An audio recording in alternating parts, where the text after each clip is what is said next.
ગુસ્સો નહીં. બીજા 7મા નંબરમાં જે તમારી સામે હાજર ન હોય એના પર ગુસ્સો નહીં. ફોનમાં ગુસ્સો નહીં.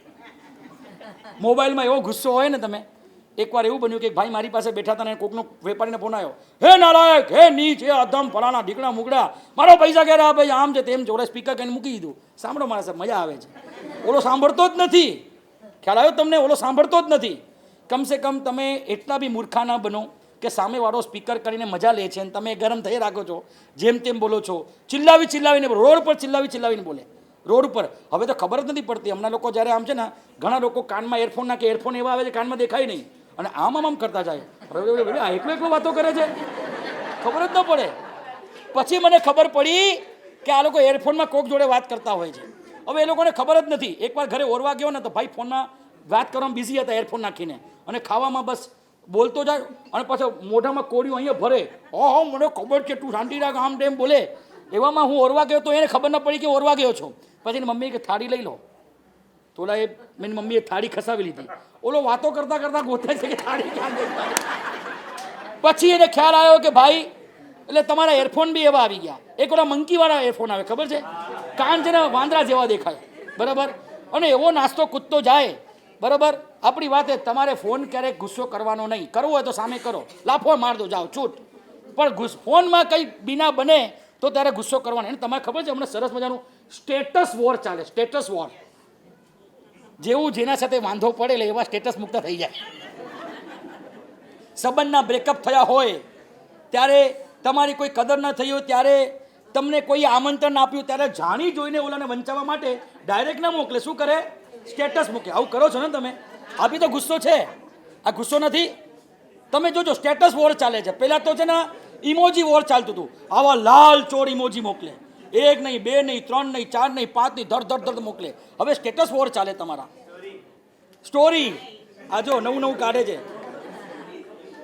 અને હવે પાછા શું કરે ખબર છે? તમે લોકો એટલા હોશિયાર, એના રિલેટેડ કન્ટેન્ટ ક્યાંયથી ગોતી આવો, કોઈના વિડીયો, અને સ્ટેટસ પર ચડાવી રાખો. કાં કોઈ પોસ્ટ હોય, કાં પછી કોઈક બોલતું હોય, રિશ્તો મેં જો કદર નહીં કરતે उससे हमें कोई फर्क नहीं पड़ता. આવા બધા સ્ટેટસ મૂકે.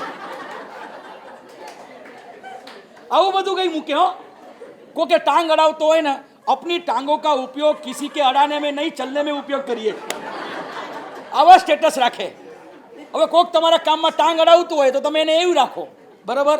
अपने दिमाग का उपयोग अपने प्रगति में करिए, किसी को परेशान करने में मत करिए. આવા બધા સ્ટેટસો તમે લાવો. એમાં પાછા ગોળ ગોપાલદાસ મળી જાય, ક્યાંક તમને સંદીપ મહેશ્વરી મળી જાય, ક્યાંક સોનુ શર્મા મળી જાય, ક્યાંક ઓલી બીકે શિવાની મળી જાય. એવું કટ કરીને મૂકે.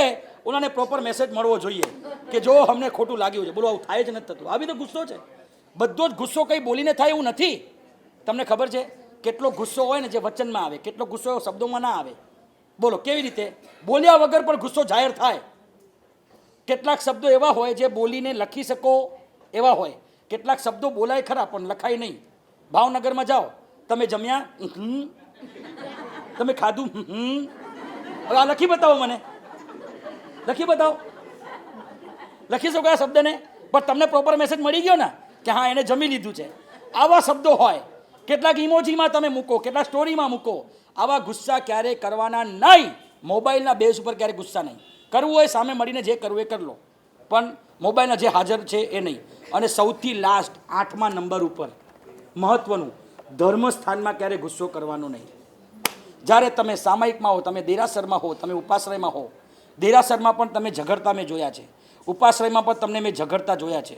માન્યું તમારા કદાચ કોઈ સાથે વાંધો પડી જાય, કોઈ તમને 2 શબ્દ કહી જાય. હું તો ટ્રસ્ટીઓને હંમેશા કહું છું, તમારે છે ને સાચું કહું, જૂતાના હાર પહેરવાની તૈયારી તો તમારે ટ્રસ્ટી બનવાનું, બાકી નહીં બનવાનું. તમે એમ અપેક્ષા રાખતા હો કે લોકો તમને ફૂલની માળા પહેરાવે, એ પોસિબલ જ નથી. તમે અધિકૃત વ્યક્તિ હો તો અમને લોકો નથી છોડતા, તમને ક્યાંથી છોડશે? સતીશભાઈ આવું કરો છો, આવું સમજ્યા તમે? ધનજીભાઈ, ટ્રસ્ટી બનવું એટલે તમારે એક કોટ, આપણે છે ને ઓલો યુદ્ધ કરવા જાય ને તો બખ્તર પહેરે માણસ, એમ તમારે રોજ બખ્તર પહેરીને આવવાનું. કોઈ શબ્દના બાની તમને અસર જ ન થાય, બરાબર. એવું નહીં તમે રીઢા ન બનો, બરાબર, પણ તમે પોતે પીઢ બનો. રીઢા બનવાની વાત, પીઢ બનો. કોઈ કહી જાય તો ઠીક છે, કોઈ ન કહી જાય તો બી ઠીક છે. એને શાંત કરો, એને સમજાવો કે હા ભાઈ હશે એમ કરીને છોડવાનું. આપણે બધા ધર્મસ્થાનમાં પણ ગુસ્સો કરવાનું છોડતા. ધર્મસ્થાનમાં ગુસ્સો કરશો તો આપણે ત્યાં ખબર છે કહેવત છે, અન્ય જગ્યા પર પાપ બાંધો તો તીર્થસ્થાનમાં ધોવાય, પણ તીર્થસ્થાનમાં જ પાપ બાંધો તો તમે કઈ જગ્યાએ તમારી માટે બચે કે તમે પાપ ધોઈ શકો? આંબી શાળામાં ઘૂસશો, આંબી શાળામાં દાળ ઠંડી આવે ઓલો ગરમ થઈ જાય આપણો, બરાબર? તમને અહીંયા ઉપર જશો જમણવારમાં કદાચ કોઈ સર્વ કરવામાં તકલીફ થઈ ગઈ, કંઈ આમ તેમ થઈ ગયું, કાંઈ વાંધો નહીં. ઘણા અમારી પાસે સાહેબ શિબિર સારી હતી, પાપડ નતો. શિબિર સારી, પાપડ નતો. બાપડો પાપડમાં અટવાઈ જાય, બોલો, અને પછી મગજ ખરાબ કરે. સાચું બોલો, મને ખાલી એક પ્રભાવના ચાલતી હોય, ધનજીભાઈ, પ્રભાવના સરસ મજાની એકદમ કડકડતી 50-50 રૂપિયાની પ્રભાવના થઈ રહી છે. હવે પ્રભાવનાનું બંડલ ખતમ થઈ ગયું ને 20-25 જણા બાકી છે, તો તમે શું કરો? 50-50 જરા મૂકી દે ને, જરાક 10 આની પાસે લેવો, 5 આની પાસે લેવો, 15 આની પાસે, એમ કરીને બધી કરી દે. હવે એ બધી યુઝ કરેલી ગંદી નોટ હતી. તમારાથી જે આગળ ગયા બધાને કડકડતી મળીને તમને ગંદી નોટ મળી. આમાં તમને ગુસ્સો આવે, મનમાં દુઃખ થાય કે ના થાય? મને કહો. શું કીધું? પ્રભાવના મળી.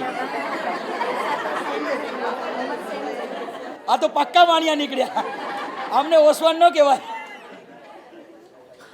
પ્રભાવના ખતમ થઈ જાય તો નહીં, પ્રભાવના ખતમ થઈ જાય તો હવે એમ કહી દેવાય, હવે નોટનું બંડલ ખતમ થઈ ગયું છે, બીજું અરેન્જમેન્ટ થઈ શકે એમ નથી.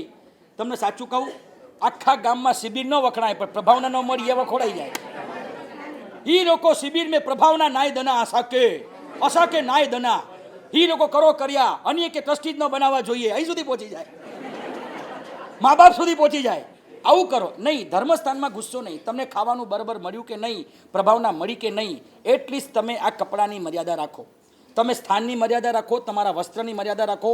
ધર્મસ્થાનમાં ઘરે પણ કંઈ પણ જગ્યા હોય, તમે સાચું કહું, બહુ દિલથી કહું છું, આ ભગવાનની પેઢી છે ને, એમાં પણ ક્યારે પણ તમારા ટ્રસ્ટીઓને બહુ જાહેરમાં કહું છું, બહુ પ્રેમથી કહું છું, બહુ રિક્વેસ્ટથી કહું છું, ભગવાનની નામની પેઢી છે. કોની કહેવાય? વાગડ વિશ્વાસવા સપ્ટેમ્બર મૂર્તિ તપાકર જૈન સંઘની પેઢી. એટલે સંઘ એટલે 25મો તીર્થંકર. એ પેઢીમાં ક્યારે નિંદા ન થવી જોઈએ. એ પેઢીમાં ક્યારે પાન મસાલા અને બીડી ગુટકા ખાનારો માણસ ન જોઈએ. એ પેઢીમાં ક્યારે ગુસ્સો ન થવો જોઈએ. એ પેઢીમાં ક્યારે કોઈ ચર્ચાનો વિષય ન બનવો જોઈએ. ચર્ચા થાય એનો વાંધો નથી, બરાબર, પણ એ ચર્ચા પછી ગરમા ગરમીમાં ફેરવાઈ જાય એ ન થવું જોઈએ. કેમ? આપણે પેઢીમાં બેઠા છે, પેઢીની મર્યાદા સચવાવી જોઈએ. ટ્રસ્ટીઓ, તમને કહું, ટ્રસ્ટી બનવું એટલે કેટલું મોટું પુણ્ય તમને ખબર છે? દ્રવ્ય સપ્તતિકા નામના ગ્રંથની અંદર બહુ સરસ મજાની વાત લખી છે. જે ભગવાનની પેઢીનો ટ્રસ્ટી બને ને, 4-7મા ભવે મોક્ષે જાય છે. અમારા માટે નથી લખ્યું કે 7મા ભવે મોક્ષે જશું, પણ જે ભગવાનની પેઢી સંભાળે, ટ્રસ્ટી ઇંગ્લિશ શબ્દ છે, ટ્રસ્ટી ઇંગ્લિશ શબ્દ છે. આમ ભગવાનને પેઢીને સંભાળનારો સેવક, જે ભગવાનનું વહીવટ સંભાળે, 7 ક્ષેત્રનું સુચારુ રીતે પાલન કરે, એને વ્યવસ્થા કરે, એવા દ્રવ્ય સપ્તતિકા નામના ગ્રંથની અંદર શાસ્ત્રકાર ભગવંતો કયા? પ્રભુની આજ્ઞા મુજબનું જો પેઢીનું સંચાલન કરે, અર્થવ્યવસ્થા બધું સંભાળે, એ વ્યક્તિ 4થા કે 7મા ભવે મોક્ષે જાય છે. આટલો મોટો દરજ્જો ટ્રસ્ટીઓ માટે શાસ્ત્રકારે આપ્યો, અમારા માટે નથી આપ્યો. અમારા માટે એમ નથી કીધું કે સાદું જીવન લીધું ને 100% તમારે 5 ને 7મા ભવે મોક્ષ થાય. તમારા માટે કીધું છે. આ પદ બહુ ઊંચું છે. એટલે પેઢીની અંદર સારા જ છે, બધા આપણને સારા દેખાય છે, પણ આપણી પેઢીની મર્યાદા હોવી જોઈએ. કદાચ કોઈ ભગવાનની આજ્ઞા અનુસાર જીવતો હોય એને માટે છે. ગોવાલિયા ટેન્ક સંઘની અંદર 7 ક્ષેત્રનું જ્ઞાન હોય, રાત્રિ ભોજન ન હોય, કંદમૂળ ન હોય, અપક્ષર ન હોય, જે તે એના કેટલા ગુણો હતા, એ બધા ગુણો એના હોય. એટલે મારી વાત સાંભળો, મારો તમને ટાર્ગેટ એ છે કે કોઈ પણ સંઘનો સભ્ય અગર પેઢીમાં ફરિયાદ લઈને જાય ને, તો લેખિતમાં આપો, પણ ઊંચા અવાજે પેઢીમાં વાત કોઈએ કરવાની નહીં. તમે ભૂલતા નહીં કે આ ભગવાનની પેઢી છે. ન ટ્રસ્ટી હોય કે ના સંઘ હોય, પેઢી ટ્રસ્ટીઓ નથી, પેઢી આપણા સંઘની છે. એક પેઢી આવી ગઈ, એક ભોજનશાળા આવી ગઈ, એક આંબી શાળા આવી ગઈ, અને એક આપણો ઉપાશ્રય આવી ગયો. ક્યાંય ગરમા ગરમી નહીં, કોઈ જગ્યા પણ નહીં. બહેનો, તમને જગ્યા મળે કે ન મળે, બહેનો પ્રતિમ કરવા જાય ને, જગ્યા મળે.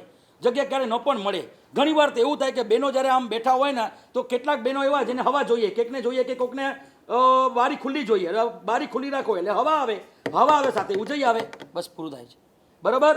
હવે કાવસક આવ્યો, એક બેને પોતે બારી ખોલ નાખી કે હવા જોઈએ છે અમારે, ભાઈ અમને ગરમી લાગે છે. હવે એક બેનને ઉજઈ આવ્યો, તમે બારી કેમ ખોલી? બોલી ન શકે કાવસકમાં, પણ એમાં ગુસ્સો કરે નહીં, બિલકુલ નહીં. તમે આગા પાછા થઈ જાઓ, બધાને સરસ રીતે કરવાનું. કેટલા સ્પોટ બતાવ્યા તમને? 8 સ્પોટ બતાવ્યા. ફરતી, ઘરથી બહાર નીકળતા ગુસ્સો નહીં, ઘરની અંદર આવતા ગુસ્સો નહીં, ઉપકારી ઉપર ગુસ્સો નહીં, આપણાથી મોટા હોય એ ગુસ્સો નહીં, ભોજન વખતે ગુસ્સો નહીં, સૂતા ગુસ્સો નહીં, જે તમારી સામે હાજર નથી એના પર ગુસ્સો નહીં, અને ધર્મ સ્થાન ઉપર ગુસ્સો નહીં. આટલું સરસ મજાનું મગજનું તાપમાન ઘટાડો, બરાબર.